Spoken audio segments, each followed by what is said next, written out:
All right, next movie on our list, The Blob. The Blob! God damn it. Take it away, Jude. We should have made a drinking game every time I say that. No, we should not.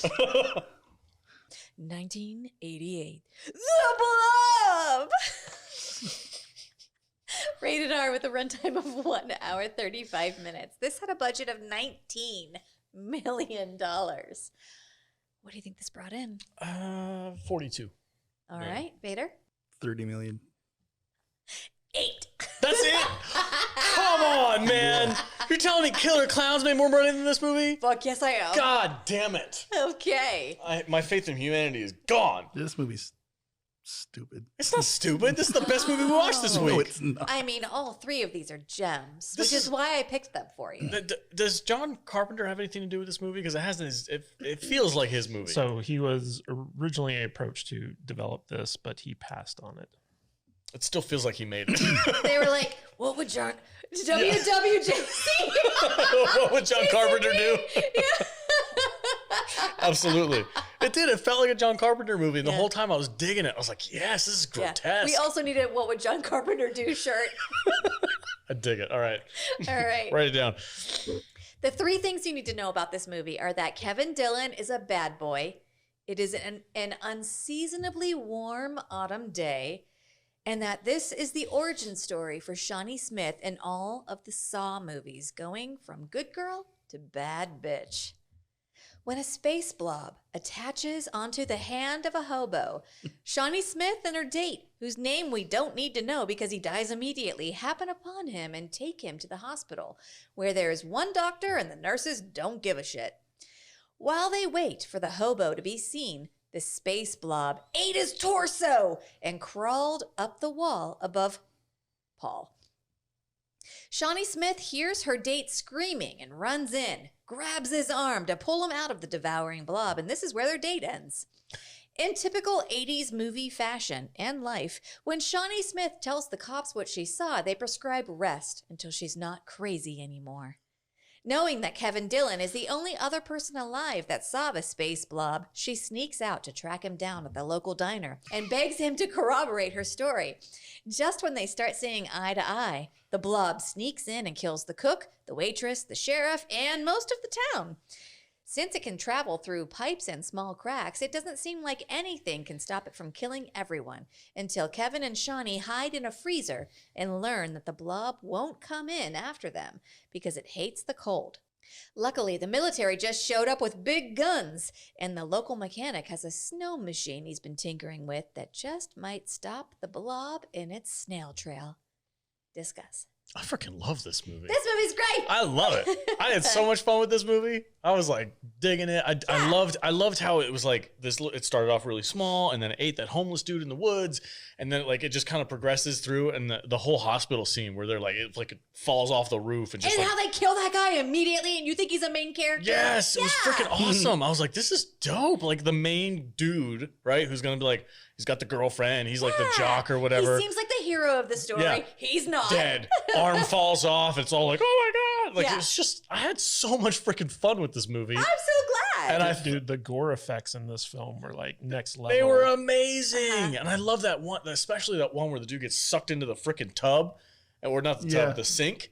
And he's like broken in half. And then all you see is his leg like swirl down. I'm like, holy shit. Yeah. This movie's awesome. Yeah. I loved it. I had a great time.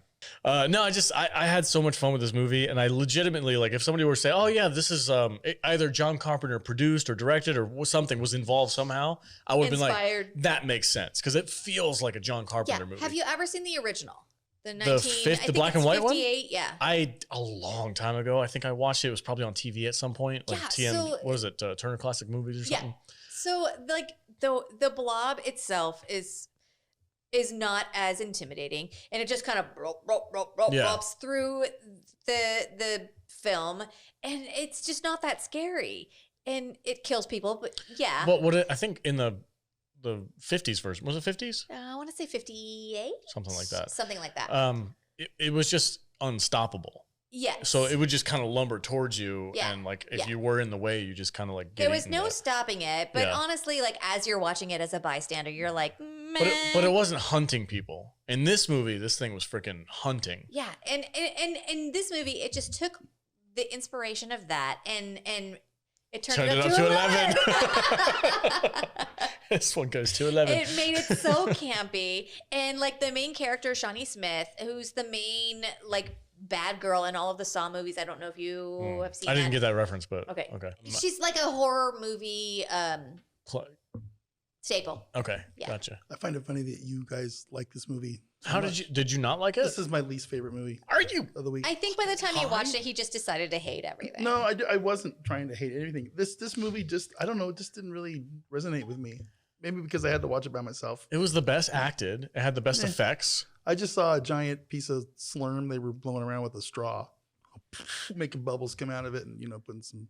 It was cool effects though. I like the effects. I didn't like it. They were pink. Where it like freaking plops on top of that dude in the bed, and you see him underneath it, and it's like eating his flesh Oh, away. yeah. It's like fuck yeah, dude. Yeah. Yeah, I don't. There's just I don't know why. That's crazy. This movie just didn't do it for me. I don't know why at all. That's weird. But you guys talk about it. You guys like Well, it. why? I don't know why I didn't like it. There was just something about this movie I didn't like. I didn't. Okay, well maybe we should cancel the podcast. No, you don't cancel the podcast. Just I don't know. Okay. All right. It didn't do much for me at all. Give me my wig back. No, it's mine. Kate, did you like this movie? I love this movie. Oh, thank God. That's Um, awesome. So, interesting fun fact, this movie is written by Frank Darabont, who did The Shawshank Redemption, The Green Mile, wow. the Mist. He started the Walking Dead TV show. And the director of this movie, Chuck Russell, he was just coming off of Nightmare on Elm Street 3, Oh, I love that one. the Dream Child. Which is widely considered to be, after the first movie, the best Nightmare on Elm Street. But Frank Darabont, he's like a huge Stephen King fanatic. Like he loves Stephen King stuff, and so he actually, around this time, The Stand had come out, and so he used The Stand as a big inspiration for this movie. Like Kevin Dillon's character, his last name is Flag. So Yes. and stuff I like thought that. the same thing. Yeah. And so like he uses a lot of Stephen King archetypes for the characters, and it's set in like a small town in Maine and like all this other stuff. And basically like he was like, well, I'm making a horror movie, so I'm going to pull from the best horror writer I know, which is Stephen King. And you can kind of see it in this movie where like the first half of this movie is like a creature feature horror movie, and then it becomes a conspiracy film. It like does like a hard twist where basically the government comes in. That's why you like it. Yeah, I was like, of course the government's the bad guy. Yeah, so they take this like kind of like early 90s cynical take on it, where like the movie is all of a sudden shifts to like a government conspiracy type thing. And it's kind of funny because like Jude kind of talked a little bit about how the Paul Taylor character, who's like the jock, he's like the quarterback and the town hero, and Until he's not, yeah. and he's the one who takes Shawnee Smith's Penny out on a date. And at first you think, oh, Paul's going to be the hero, he's going to be the main character in this movie because we spend a lot of time with him, and then like he just dies, and Chuck Russell was like, I want to do that because I want to shock the audience. Yeah. They basically Deep Blue Sea'd it on that one. Yeah. Yeah. So Paul dies, and then you think Kevin Dillon's character, Brian Flagg, is the hero. That's so crazy because like immediately when they said his last name, I was like, oh, just like Randall Flagg. Yeah, exactly. And he's supposed to be a bad guy. Yeah, yeah. So like, But he's not. so like he's set up to be the bad guy, and then you think he's the hero, but then it turns out that Penny is actually the hero of this Meg. movie all along. Yeah, Meg Penny is her name, and so like it's kind of like a subversive thing that both Frank Darabont and the director Russell did for this movie, which is basically like make Shawnee Smith like the main character. And if you think about it, like she's really the one kind of driving the action throughout like the entire film. And the creature gore effects in this movie were next level, like really like on the level of John Carpenter's The Thing, which is why I think it's appropriate to kind of like ask, like, did John Carpenter have anything to do with this? And it's kind of funny because there are two scenes in this film that really stand out to me. And the first one is Paul's death.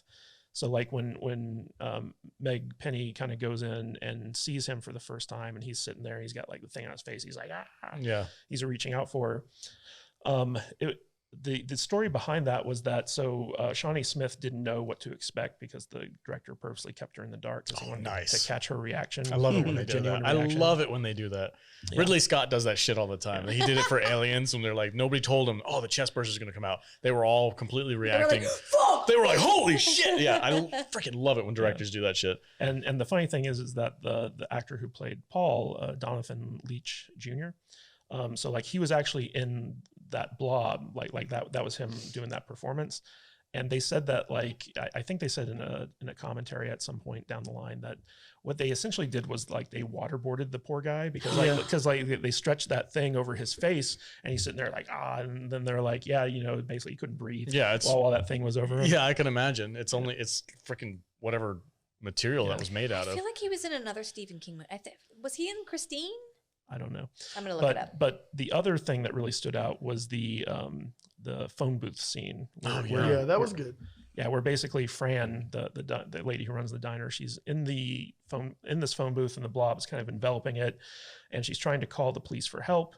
And the sheriff, who we also think is going to be like a main player, like his body just gets pressed up against that phone booth, and he's like disintegrating as like he's up against it, and then when the Blob breaks in, it basically just like crashes in through and crushes her, and all the glass comes in on her. Yeah, it was an awesome scene. And the way they did that effect was basically they built like a 3-foot miniature of not only the phone booth but also like the actress, and they used these like powerful air cannons to just blow this thing in there, and the effect looks amazing. Like it looks really good. Like the special effects for this movie didn't seem dated to me at all. No, not at all. Yeah, I think you could watch like The Thing and then go watch this movie. I feel like it's on the same level. And I also feel like this movie is actually like really well written, and that's Frank Darabont's doing, I think, is because like, you know, he's a great writer.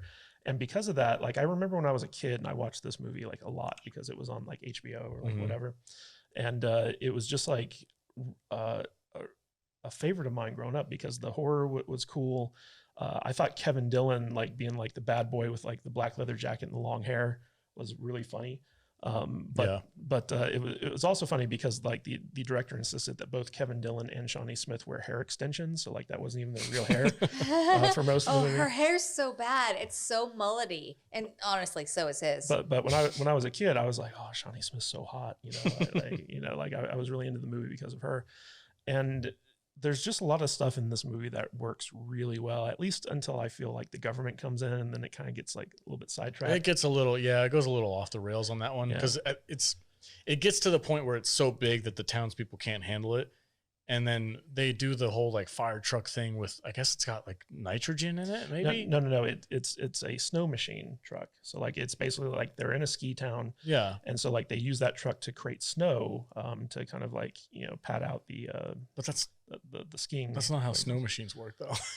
It doesn't matter. It don't matter if it's alien. Snow machines, the weather outside has to be cold, and then you shoot mist into the air, and then the mist turns into snow. It's just water. Like it's not like unless he has like a nitrogen cooled frickin'. He went a different way with it. He was chilling his beers. But regardless, there's one scene in this film in particular that I want to call attention to, and that's the scene where Kevin Dillon does his motorcycle jump across that broken bridge. At the very beginning. No. At the beginning, he attempts to do it, but then like later on, he does it, but while being chased by both a car and a helicopter. Mm-hmm. And so like you watch that scene and you think, oh, that's got to be a special effect, but they actually did that in camera, practical. Like everything in that shot actually happened. And when the stuntman jumped the bike and he hit the other side of the bridge, both tires on the motorcycle blew out. Oh my God. And the stuntman kept upright based off of the strength of his feet alone, because like he put his feet on the ground and kept him up there as the helicopter. As the helicopter flew overhead and as like the car crashed behind him, and they got it in one take and they were like, perfect, print it. And I look at that shot and I'm just like, that's probably one of like the greatest stunt shots in history of film. That's awesome. Yeah, it's crazy. I love it, dude. So another fun fact about this movie. So it was $19 million and $9 million of that dollars went to special effects. Like that was their effect budget. It needed to. And you got to give this movie, even if you didn't like it, you have to give it respect for the fact that like its special effects are really good. Yeah. Yeah. Super creepy. It was creepy. It made a Blob freaking scary. Yeah. Right? Because like it's like on the roof and shit, and it has like tentacles that it like freaking spits at you, and it's like one of those freaking gooey things you can throw and at the the wall. gruesomeness of the deaths are Yeah. like you're just like, I wouldn't want to be killed by Because this it's like thing. acidic and it like eats you away. And honestly, goo is scary. Well, also the concept that Frank Darabont and the director Chuck Russell had for the Blob is basically it's an inside out stomach. So like, the acids are on the outside Yeah. and like it basically eats everything it touches and stuff like that. And I was like, oh, that's terrifying. Yeah. It's a. I had such a the good time. hobo at the beginning was like, "Ah!" Yeah. and it's like because that thing is eating him. It's eating him, and he's just got this like fucking globe on his hand. Yeah, he tried to chop off his hand because it went bad, and he failed. Like as He did try to chop off his hand because it went bad. Yeah, as soon as like he removed the blade, the Blob just like went over the part to like keep him like attached to it. God, it's so crazy. Yeah, I love this movie. I had such a great time with it. I don't remember if I'd seen it yet or not. I think this might be a first watch for me, but I was blown away. I was like, this freaking movie's awesome. I'm so glad you liked at least one thing I made you watch this week. But okay, so the difference between this movie and Critters is like when the critters shoot you with their Little spines? their little Yeah. spine things, it numbs you at least. So like while they're eating you, you can't feel it. But with this, the Blob is just like, "Brah, feel Yeah. everything." Yeah, well, I mean, it's when it like sucks people into like smaller areas to like drag them away, God, yeah. and they get like folded in That half. sucked that guy into a drain. Yeah, Did you guys notice the one character who played like the deputy who hated Kevin Dillon was the toxic waste guy from RoboCop? I did not. Oh, The dude no. who melts. Yeah. So That's Paul, awesome. Paul McCrane, who was the dude who basically got melted by the toxic waste That's in pretty RoboCop, funny. was in this movie. That's awesome. I also noticed Babe Ruth from Sandlot is in this movie. He was also in. He was a Oh, yeah. guard in War Games. He was Shawnee Smith's dad, who was the pharmacist. Yeah. Oh, okay. And- I oh, love the pharmacist. Remember the freaking condom scene? Yes! Where they're like, "Do you want ribbed?" And his he's like, asshole friend, like Scott fucking Jenkins or something, was like, "Hey, buy me some condoms because I'm gonna fuck this bitch." And he's like, "Here's some money. Go buy them for yourself." And like his priest or whatever is like, "Oh, hello, good young man," who's a fucking "That dude's a creep. creep. Thank you." Yes. I yes. haven't seen you around Sunday service. I'm Okay. like, probably because you tried to molest him. Immediately, don't you get like Indiana Jones, Raiders of the Lost Oh, the Ark, dude with the burn on his hand. Nazis. Yeah. Yeah. Don't you get those Nazi vibes Yeah. from that Yes. creature? Yes, I do. Yeah. Well, you know what's funny is so like that whole condom scene. It basically it was a story that actually happened to Chuck Russell when he was in high school. Sure. And so like he wanted to put that in the movie, and it's basically like this guy's best friend goes to buy condoms, and he's kind of bragging about to the pharmacist about how he's going Look. to get these condoms for his friend because his friend is going to bang a girl. Yeah. And it turns out that the girl is the pharmacist's daughter. Yeah. And Who hasn't been there? So when you grow up in a small town like I did, you don't go 100%. You have to make Buy up that those stuff. stories. You don't go to the local store to buy No, condoms. because the drug Or guy. you have to go with your friend and make up a story. No, the cashiers at the grocery store, if you buy them there, or the pharmacist at the drugstore, if you buy them there, they all know everybody. Yeah. And if a kid goes in there and buys those things, your parents will Yeah. immediately On the know. phone with your mother. It's like, And when- hey, little Johnny just bought some ribbed condoms. Yeah. So So they're gonna I go. smoked a cigarette in the mall Yeah. in 1994. And my mother had a phone call by the time I got home from the mall. Wow. Yeah. well, what's also funny is so like that best friend who gets the condoms. First of all, he's got a full bar in the trunk of his car. Yeah, that's dope. I'm upset that I don't have Second that. of all, the girl that he's like trying to basically date rape before date rape was a thing. Erica Oleng. She was the stripper from Olenkia? Under Siege. Oh my God. No way. She's the pale nipples. Yeah. Did I just do this? I just did this, huh? The pale nipple chick. I do remember. I was like, For the audio only, I just touched my nipples a bunch. we were watching that movie, and I think both of us were like, her nipples are the same color of her Her skin. nipples were they were mesmerizing, and I'm sorry, it's not okay that he did this, but I understand why he did do the thing with the unbuttoning her blouse without her consent because they're amazing. They're amazing. Well, he got it though. He got like. Oh, Yeah, he got what was coming. well, Yeah. also like she died a pretty horrible death too. Well, yeah, she was already dead. I mean, Oh, that's right. She like her face was there, and he's like, "Are you okay?" And then her face like sinks. Yeah. And like she shrivels into like the only thing left was her skin. I think that his cocktailing probably muted the horror of her death. Maybe. So this is the one time that trying to date rape someone worked. Don't say that. I'm not saying it's okay. It's definitely not okay. This is the one example of when this worked in the favor of the victim, because she was going to die anyway by an outside alien. Okay. However, that happened. And then he comes in to try to date rape her. She's already dead. Therefore, everything that he does is already kind of muted by the fact that she's dead. And then the alien kills him, which is what he had coming. Okay. Yeah, and this was also a time before date rape was actually a thing. This was like there the was no 80s. term for it. Yeah.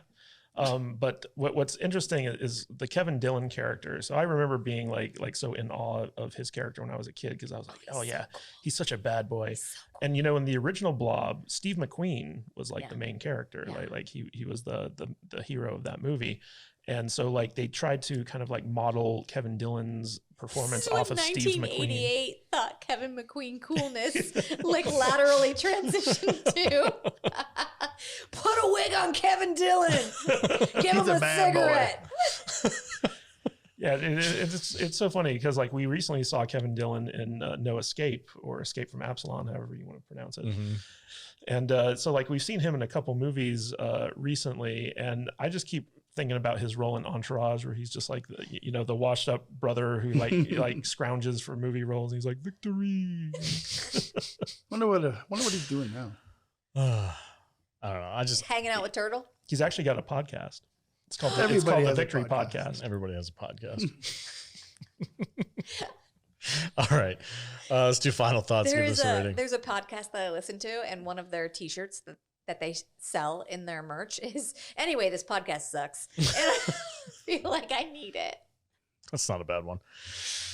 V, you've been quiet. But baby. I'm glad you guys like this movie, because I've enjoyed listening to you. You talk didn't about like the movie? I It was just really, I don't know. so weird. I thought you'd be into it. Sometimes these movies resonate with me. Sometimes they don't. I did like the death scene special effects when they're getting melted underneath Yeah. the Pink blob stuff. whatever the stuff is, and everything. But there was also scenes in this movie where I thought the special effects were terrible.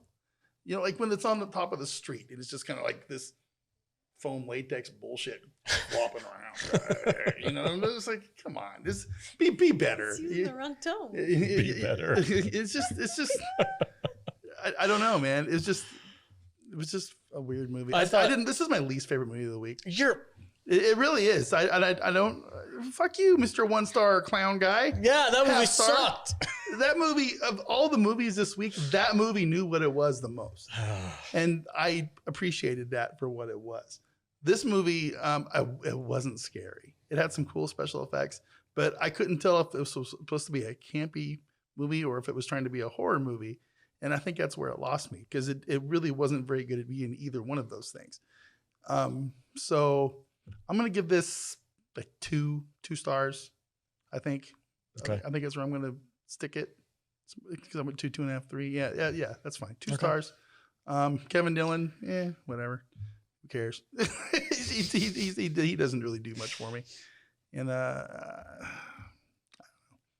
right. I liked it when it ate the movie theater. That was kind of cool. Okay. I like that Oh, scene yeah. where they're watching this Friday the 13th ripoff, Yeah. and like the guy shows up with the hockey mask and the weed trimmer, and the guy's like, wait a minute, hockey season ended 3 months ago. This movie's amazing. All right, Jude, what's your rating for this one? Okay, so I have opinions upon my co-table side host. I will agree and disagree with several things.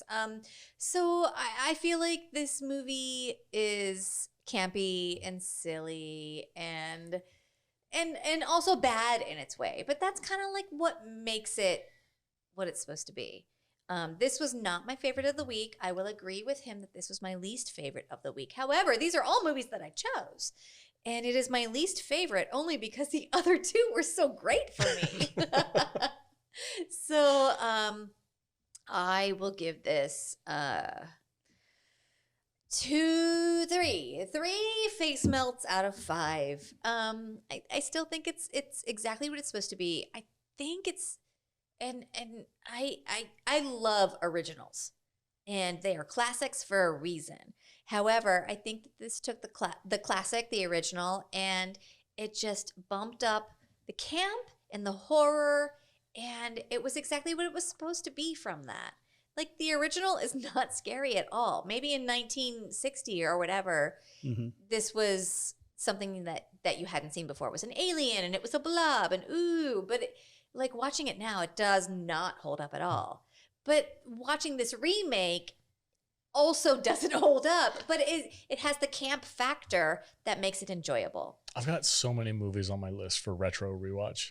I can't wait. Yeah. It's going to be such a great week when we do I'm that. excited for our next one, because I feel like up until now we've been like, oh, we'll just pick something, and now we're like, we have like The original a Blob. mission. Yeah. We have a mission. Yeah. It's gonna So be great. for me, this is 3 out of 5 face melts. Excellent. Kadish, what's your rating? So really like this movie a lot. Frank Darabont's writing, Shawnee Smith being so attractive to a young Kadish. The whole like kind of Kevin Dillon bad boy thing, the death effects, the gruesomeness of like the kills, the special effects, everything about this movie just kind of like works. And I think every time I see this film, like I gain like a new appreciation for it, even though it's not something where I'm ever sitting around, I'm like, oh, I really want to watch The Blob from the 1980s. But when I do watch it, I'm thoroughly entertained by it. And it's just like, it's a well-made movie. It's very fun. It knows what it is, and it does what it does very well. And I got to give it, I don't know, 3 attempted date rapes out of 5. It's like pretty solid. Yeah. Why am I with you? You can't use that as a rating. There was something else I said attempted. Well, that makes it better. I forgot to mention one thing. So in the beginning of the movie, when Kevin Dillon is talking to his like chief mechanical engineer or whatever, he's like, hey, my bike is broken down. Can I borrow your wrenches? And that guy's like, there are 12 wrenches in that set. I better get all 12 of those wrenches back. Yeah. And then he sees the hobo running across like the street and hijinks. That guy didn't get any of his wrenches back. Well, he actually had a line at the end where, like, you know, he was the owner of that snow machine truck, and he's like, I wonder if I'm covered for this. Yeah. I hope you include those wrenches, because you didn't get any of those. I wanna Kevin know- Dillon, you're a bad friend. I want to know what kind of freaking snow machine that is, because obviously Right? that's a giant tank of nitrogen. Didn't they say they had like 3 or 4 of those in the shop that they had to get running? Yeah. Yeah. Yeah, in time for ski season. That's insane. Ski I don't know. sneezing? Ski sneezing. Those- I speak for the strees. It's sneezing. I speak for the sneeze. Sneeze. Star-covered sneeches. I'm gonna give this a solid 3-star movie for me. I had a blast with this. This is my favorite movie of the week. It's the one I had the most fun watching. It's actually the only one I watched more than once. I would agree with Wow. that. This is my favorite of the week, too. Yeah, I watched the first movie and I was like, I don't need to see that again. I watched the second movie and I was like, I barely finished it. I was like, definitely not gonna watch that again. The Blob, I watched that shit twice. You guys don't get me at all. I will marry one of you. I had a blast with this one. It was a good movie. 3 stars easily. All right, that's it for the podcast. We had a good day today. Yeah. Well, Sorry, guess, guys. Guess what we're doing next week? Yeah, that's a good question. What are we doing next week? Jean-Claude Van Damme. Oh! Jean-Claude Van Damme! Yes, Jean-Claude Van Damme coming up. This is a tradition for us now. Every June we do one episode dedicated to Till the we 80s run out. to the 80s action star Jean-Claude Van Damme. It's going to be a good time. Till we get him on. And then every June, we're just going to have him come on. We're never going to get them on. Yeah, I want to do Steven Seagal September sometime. No. Oh god. His movies are so bad. We'll just watch The Siege every year. Under Siege. Hey, there are some YouTube channels that make an entire career talking about Steven Seagal movies. So Yeah, it's true. Are there enough of them? How many are there? there are quite a few. I mean, there's an Orphan Black podcast, too. Really? Yeah. All right. All right, guys, that's it for the podcast. Thanks for joining us this Join week. the Patreon. Join Talk the about Patreon. Orphan Black. Matt, where can they find you and your salty ass on the internet, dude? I'm not salty. I'm a nice Bullshit. guy. You have had I'm a a chip nice on your guy. shoulder all day. Give me my wig. Just growled at you. No, you can find me at Matt Vader 74 on the Twitter, the YouTube, the Instagram, the social media places. So yeah. Okay, Jude. You can find me doing trivia with our club members at saltynerdclub.com once a month. You can join the Patreon and be a club member, and you can do trivia with us. I'll be hosting. You guys fight amongst yourselves. I'm going to win. And also, I am Jude Juju at Twitter. Or no, not Twitter. fuck Twitter. I am Jude Juju on Instagram and TikTok. Katie, where can they find you on the socials?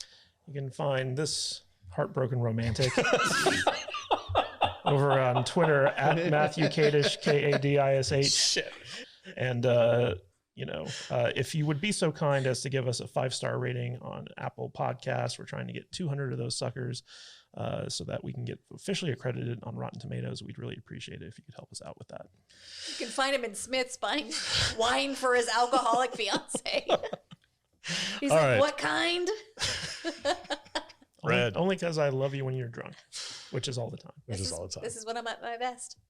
True. All right, guys. You can support the podcast any way you see fit. saltynerd.com or saltynerdclub.com. Whatever you want to do. If you want to support us, what we do here, and if you like what we do, figure out a way to help us out. We'd appreciate it. Spread the word. Let your friends know if you like this podcast. Word of mouth is a big thing. Yeah. All right, everybody. Thank you guys so much. Tune in next week. It's Jean-Claude Van Damme. We'll see you there. Stay salty.